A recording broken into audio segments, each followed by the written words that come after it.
Salut les amis et bienvenue sur ma chaîne YouTube. Je vous souhaite également la bienvenue dans cette nouvelle vidéo. Aujourd'hui, je vais vous montrer une petite astuce qui va certainement aider beaucoup d'entre vous. Ok? Lorsque vous voulez faire le transfert de données d'un iPhone vers un ordinateur Apple, généralement, ça se passe très rapidement. C'est-à-dire, les produits Apple en fait se reconnaissent entre eux. La communication est très facile. Mais qu'en est-il du cas où vous voulez plutôt transférer les données d'un iPhone vers un ordinateur sur lequel vous avez installé par exemple le système Windows? C'est ce que je vais vous montrer le long de cette vidéo.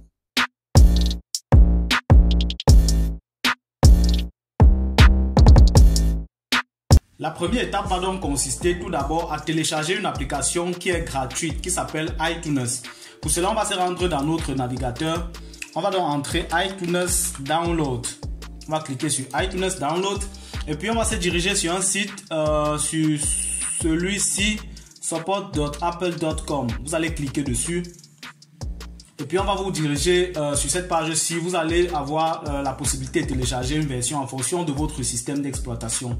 Ok, actuellement je suis sur un 64 bits, donc je vais cliquer ici pour télécharger cette version-ci. Là, je vais poursuivre mon téléchargement en cliquant ici. Le processus de téléchargement est donc lancé.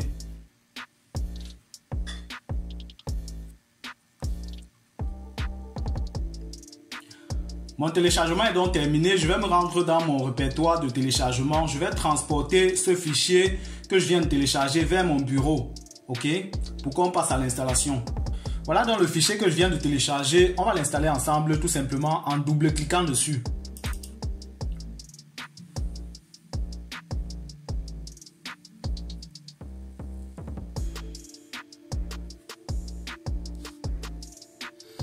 On va faire suivant et puis on va cliquer sur installer.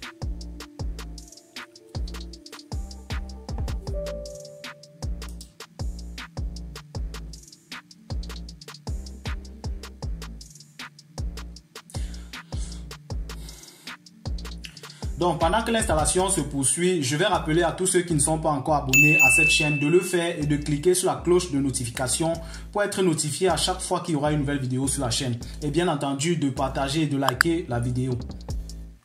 Donc, l'installation est terminée. Je vais cliquer tout simplement sur terminer.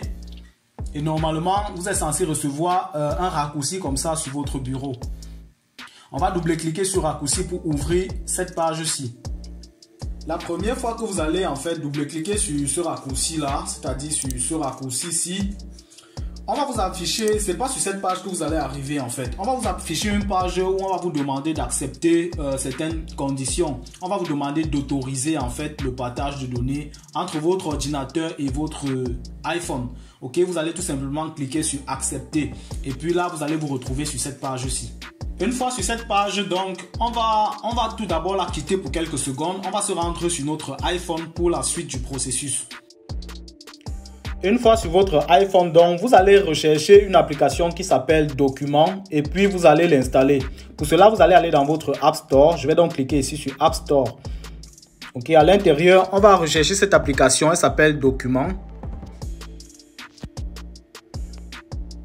Là voilà, l'application est déjà installée sur mon téléphone. Chez vous, vous allez la télécharger et puis l'installer. Ok, le processus d'installation n'est pas du tout compliqué. Vous voyez que là, on me demande tout simplement de l'ouvrir.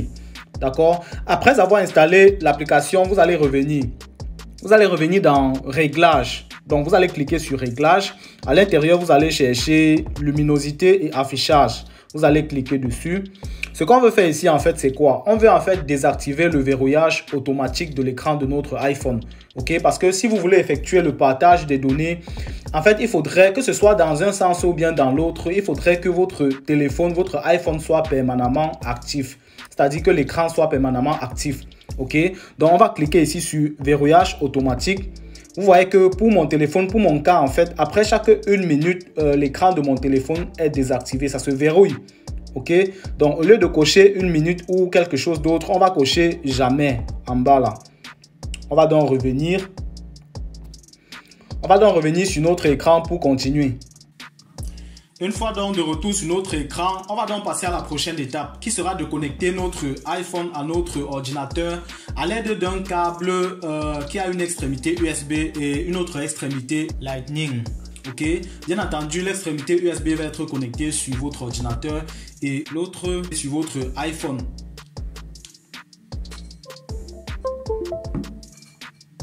Là, on nous propose une mise à jour. On va faire plus tard. Ok, après avoir connecté donc votre iPhone à votre ordinateur, normalement, vous êtes censé voir sur votre écran, quelque part en haut à gauche, là, un symbole de téléphone. En fait, il s'agit de votre iPhone qui est déjà présent sur votre ordinateur. Ok, si vous cliquez dessus, par exemple, on va vous afficher un ensemble de caractéristiques qui sont les caractéristiques de votre iPhone. Ok, mais cela ne nous intéresse pas pour l'instant. Pour l'instant, on va venir ici, venez ici à gauche. Vous allez cliquer ici sur partage de fichiers. On va cliquer dessus. Vous voyez que l'application qu'on venait de télécharger sur notre iPhone est présente. Ok, on va donc cliquer dessus. Vous remarquez que pour l'instant, elle est encore vide. Il n'y a encore rien à l'intérieur. Je vais donc commencer par vous montrer tout d'abord comment est-ce que vous pourrez transférer les données de votre ordinateur vers votre téléphone. Ok, et puis après, on va faire le chemin inverse. C'est-à-dire comment transférer les données de votre iPhone vers votre ordinateur.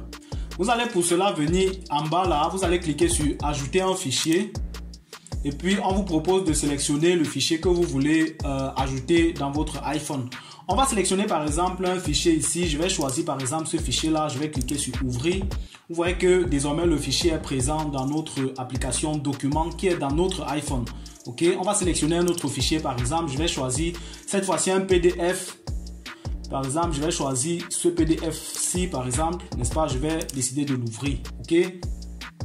Donc, nos deux fichiers, forcément, sont censés se retrouver déjà dans mon iPhone.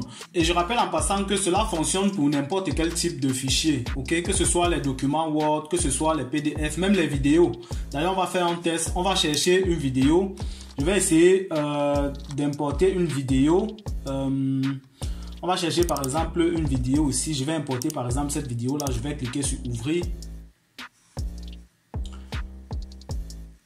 Vous allez voir que la vidéo va également être téléchargée ici. Vous voyez, la vidéo est déjà présente. Ça veut dire que si j'ouvre mon téléphone actuellement, je suis censé voir ces trois fichiers ici à l'intérieur.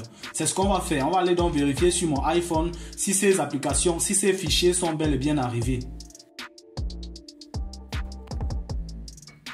Donc, une fois sur votre iPhone, vous allez chercher l'application document. Vous allez l'ouvrir.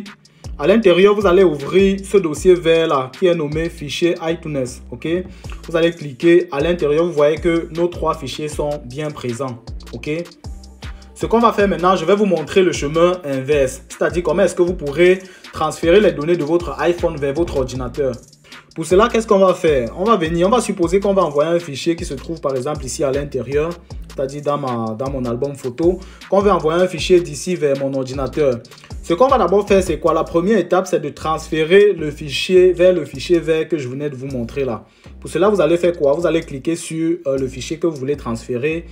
Vous allez donc cliquer sur les trois points que vous voyez en bas, sur les trois points blancs là. Vous allez cliquer dessus et vous allez sélectionner déplacer vers.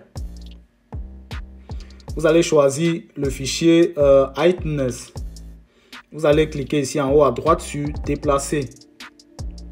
Non, on ne veut pas supprimer, on va tout simplement refuser. On va donc revenir, on va donc aller vérifier si le fichier est déjà présent dans... Vous voyez que le fichier que je viens de déplacer, c'est le premier fichier tout en haut à gauche là. Le fichier que je viens de déplacer de mon album photo vers ce document-ci, vers ce répertoire. Donc, si on revient sur notre ordinateur, on va se rendre compte que ce fichier est présent désormais dans l'application document. Vous voyez que le fichier est bien présent dans l'application document ici. C'est le premier fichier là. Ok. Alors, je vais donc vous montrer comment est-ce que vous pouvez envoyer ça sur votre ordinateur. Vous pouvez faire ça très simplement. Ok. C'est-à-dire en faisant glisser tout simplement de votre téléphone vers votre ordinateur. Comme ça par exemple. C'est-à-dire vous faites glisser tout simplement ça de votre téléphone à votre ordinateur. Et je rappelle que même pour l'autre cas, ça marchait. C'est-à-dire dans le cas où on voulait transférer les documents de la machine vers le téléphone. Ok, on pourrait par exemple, si je décide par exemple de transférer ce fichier-ci, ce PDF vers mon téléphone, je vais tout simplement le glisser à l'intérieur comme ça. Et puis si je reviens sur mon téléphone, je vais voir qu'il est présent dans mon application document. Ok. Voilà donc les deux stratégies que je tenais à partager avec vous aujourd'hui. J'espère qu'elles vous ont plu et si c'est le cas, n'oubliez pas de liker la vidéo et de la partager avec d'autres personnes qui certainement seront également dans le besoin. On se retrouve dans la prochaine vidéo.